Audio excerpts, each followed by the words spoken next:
नमस्कार. महाराष्ट्र राज्याचे दिवंगत उपमुख्यमंत्री आणि पुणे जिल्ह्याचे पालकमंत्री, आपणा सर्वांचेच लोकनेते आदरणीय स्वर्गीय अजितदादा पवार यांचा 22 जुलै रोजी जयंतीचा कार्यक्रम संपूर्ण महाराष्ट्रामध्ये समाजोपयोगी उपक्रमाने साजरा होत आहे. खरं तर अजितदादा आपल्यात नसणं हीच गोष्ट मनाला पटत नाही. दादांच्या जाण्यानं खूप मोठं नुकसान झालेलं आहे. महाराष्ट्र राज्याची तर न भरून येणारी पोकळी निर्माण झालेली आहे.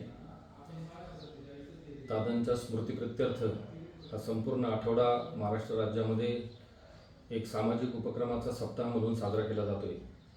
त्यामध्ये जुन्नर तालुक्यामध्ये सुद्धा अनेक सामाजिक उपक्रम या संपूर्ण सप्ताहामध्ये राबवण्यात येणार आहेत. त्याच्यामध्ये वृक्षारोपण असेल, आरोग्य शिबिर असेल, शालेय साहित्यांचं वाटप असेल, प्रत्येक गावोगावी स्वच्छता शिबिरं असतील, असे अनेक उपक्रम या निमित्तानं साजरे केले जाणार आहेत. सर्वात महत्त्वाचं म्हणजे दादाची स्मृती कायम चिरंतन राहावी या हेतूनं जुन्नर तालुक्यामध्ये राजुरी गावामध्ये 26 एकरमध्ये देवराई प्रकल्प त्या निमित्तानं उभा करत आहोत. जुन्नर तालुक्याचे माजी आमदार सन्माननीय अतुल शेठ बेनके यांच्या माध्यमातून आणि देवराई प्रकल्पाचे प्रमुख राष्ट्रवादी काँग्रेसचे नेते सन्माननीय सायाजी शेठ शिंदे यांच्या सहकार्यानं आणि मार्गदर्शनानं हा प्रकल्प त्या ठिकाणी उभा राहत आहे. त्याच ठिकाणी अजितदादांचं स्मारक आणि त्याच्या सभोवताली जवळजवळ 7,000 वृक्षांची लागवड त्या निमित्ताने केली जाणार आहे. अतिशय सुंदर असा हा प्रकल्प त्या ठिकाणी उभा करत आहोत.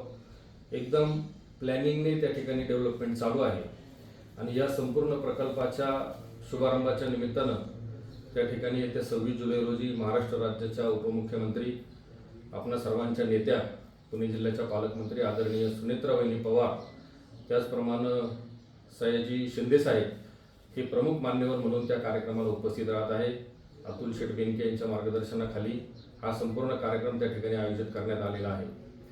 आपण सर्वांनी या कार्यक्रमाला मोठ्या संख्येनं उपस्थित राहून आदरणीय दादांच्या प्रती आदरांजली व्यक्त करण्यासाठी 26 जुलैला राजुरी या ठिकाणी उपस्थित राहावं असंही आवाहन या निमित्तानं करतो.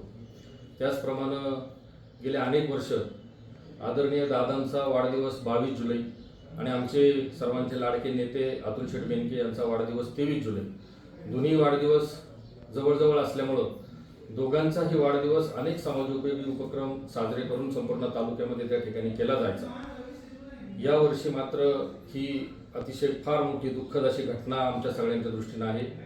आदरणीय दादाच आपल्यात नसल्यामुळं या वर्षीचा सन्माननीय अतुल शेठ बेनके यांचा होणारा वाढदिवस आम्ही सगळ्यांनी असा निर्णय घेतला की हा वाढदिवस साजरा होणार नाही. परंतु आपलं सगळ्यांचं अतुल शेठ बेनके यांच्यावरचं प्रेम या निमित्तानं अतुल शेठ बेनके त्यांच्या नारायणगावच्या राहत्या घरी 23 तारखेला संपूर्ण दिवसभर म्हणजे संध्याकाळी 4 वाजेपर्यंत आपल्या सर्वांसाठी उपलब्ध राहणार आहेत. आपण त्यांना प्रत्यक्ष येऊन भेटू शकता. परंतु आपण येताना कोणताही पुष्पगुच्छ आणू नये, कोणतीही शाल, भेटवस्तू इत्यादी कोणत्याही गोष्टी आणू नये, कारण आपल्याला आनंदोत्सव साजरा करायचा नाही आहे. हा अतिशय साध्या पद्धतीनं वाढदिवस साजरा केला जाणार आहे. तरी माझी सर्व कार्यकर्त्यांना, तालुक्यातील नेत्यांना, पदाधिकाऱ्यांना विनंती राहील, कुठल्याही प्रकारचे फ्लेक्स आपण लावू नये, आनंदोत्सव साजरा करू नये. आपण जर अतुल शेठला भेटण्यासाठी येणारच असाल वाढदिवसाच्या दिवशी, तर मात्र गेल्या अनेक वर्ष जसा बेनके परिवार, अतुल शेठ बेनके मित्र परिवार आणि संघटनेच्या वतीनं संपूर्ण तालुक्यामध्ये शालेय साहित्य वाटपाचा कार्यक्रम गेल्या अनेक वर्ष आपण घेतोय. त्या कार्यक्रमाला हातभार लावण्यासाठी आपण येताना जर विद्यार्थ्यांना उपयोगी पडतील अशा शालेय वह्या जर घेऊन आला तर तो कार्यक्रम अतिशय स्तुत्य होईल. मी पुन्हा एकदा आमच्या सगळ्या संघटनेच्या वतीनं आपणा सर्वांना विनंती करतो की येत्या 23 जुलै रोजी जो अतुल शेठ बेनके यांचा वाढदिवस होणार आहे तो साजरा होणार नाही. याच्या आपण सर्वांनी कृपया दखल घ्यायची आहे आणि सर्वांनी सहकार्य करायचं आहे. त्याचप्रमाणे येत्या 26 तारखेला आपण सर्वांनी देवराई प्रकल्पाच्या या कार्यक्रमासाठी मोठ्या संख्येनं उपस्थित राहून अजितदादांना भावपूर्ण आदरांजली व्यक्त करायची आहे. माझी आमच्या सगळ्या संघटनेच्या वतीनं या ठिकाणी युवकचे अध्यक्ष अतुलजी भांबेरे साहेब उपस्थित आहेत.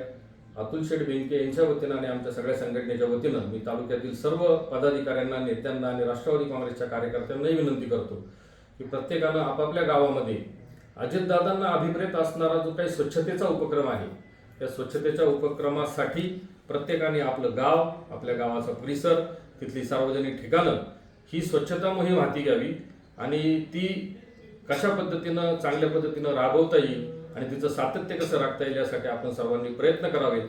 हीच खरी दादांना भावपूर्ण आदरांजली होईल अशी विनंती आपल्या सर्वांनी या निमित्तानं करतो. जय शिवराय.